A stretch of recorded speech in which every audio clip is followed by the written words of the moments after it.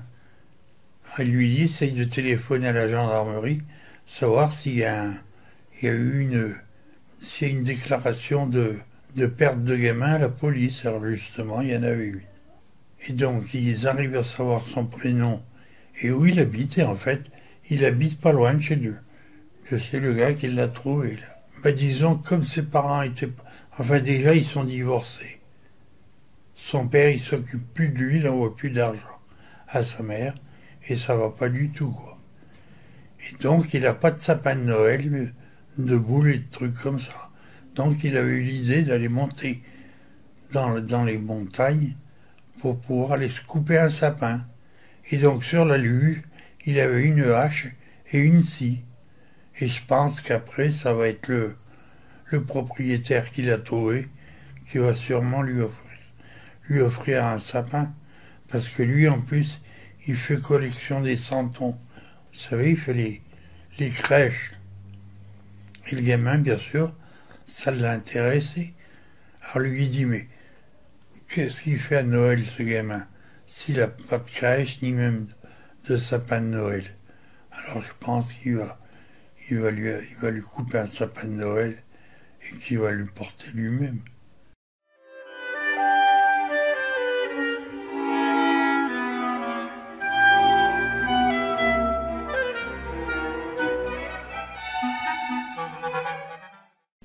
J'ai travaillé, j'étais fonctionnaire de la Poste, détaché au sport, comme basketteur de haut niveau, quoi, voilà.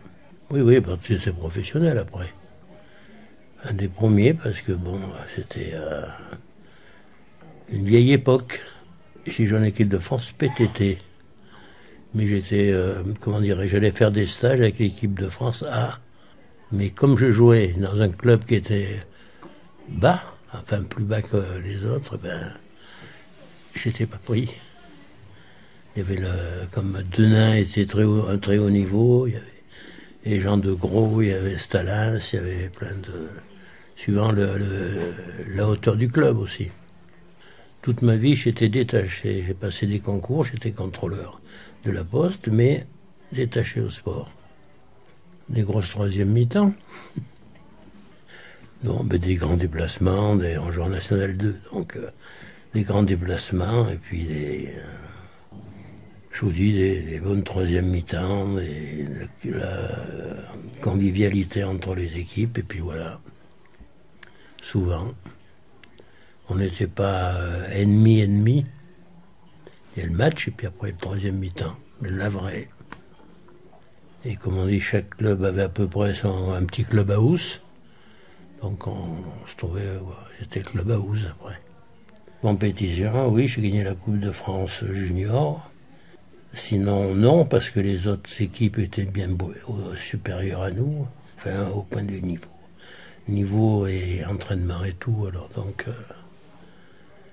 mais on pouvait rivaliser volontiers. Pas avec Limoges à l'époque. Limoges était trop fort. Le CSP Limoges s'est créé par comment on appelle ça, une dissolution. C'est ça, une dissolution de l'SPDT Limoges. Ils sont machinés entre eux, ils sont engueulés, je sais pas quoi. Et la plupart des joueurs ont été joués au CSP Limoges. Et de là est parti le grand club de Limoges.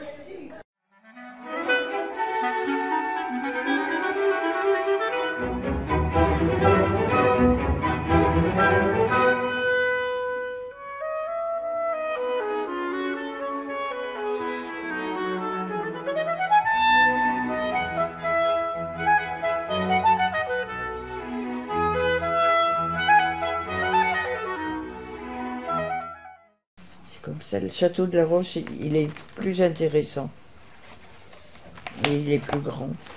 Mais il y a rien dedans. Alors, c'est quand même intéressant de les voir. Oui, mais la palisse, c'est intéressant. C'était les Bourbons qui l'avaient créé, ce château. le vieux Chambord, le château de Beauvoir. Celui-là, je n'ai pas visité. Il me plairait bien.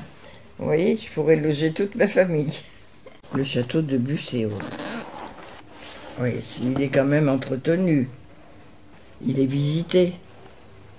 Oh, il y a la pierre de Volvic à côté de chez moi. Elle est grise, très solide et on peut faire des maisons.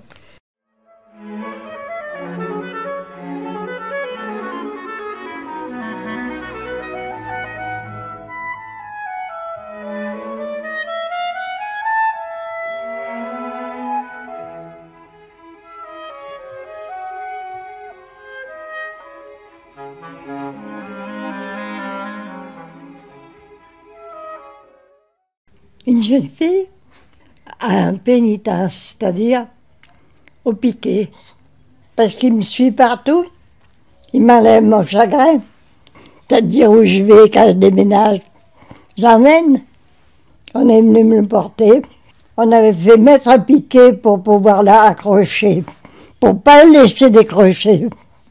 On vit avec quelque chose, c'est personnel, on peut la laisser tranquille. Elle est très bien comme elle est. Parce qu'elle a les mains croisées, ça ressemble à quelqu'un qui est au piquet. Il y a des livres à côté.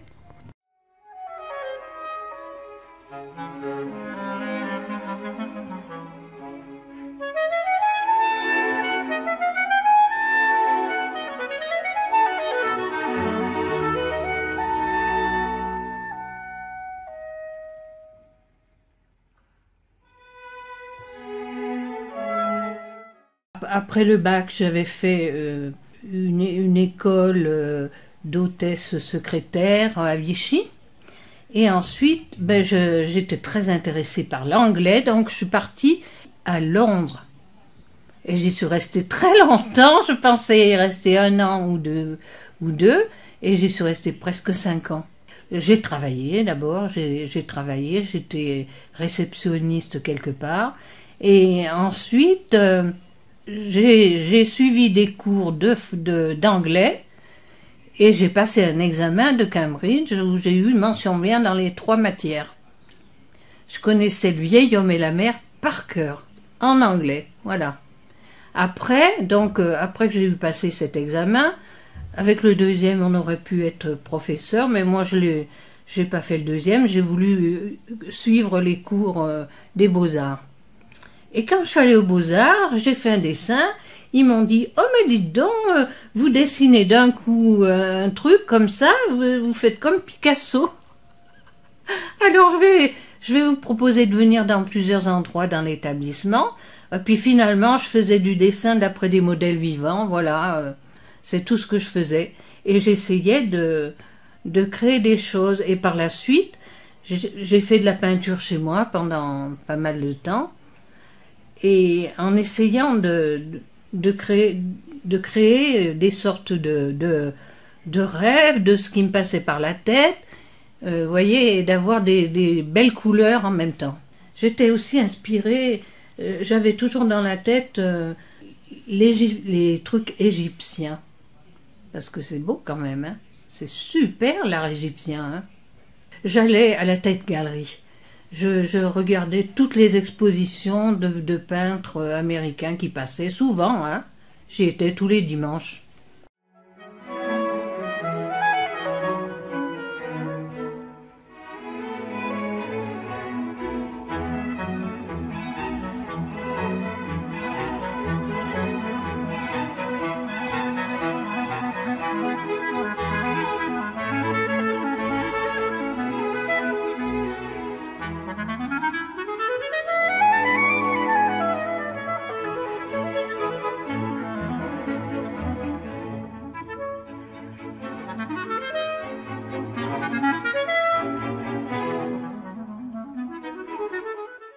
Moi, j'aimerais bien savoir ce qui se passe dans l'espace, voilà.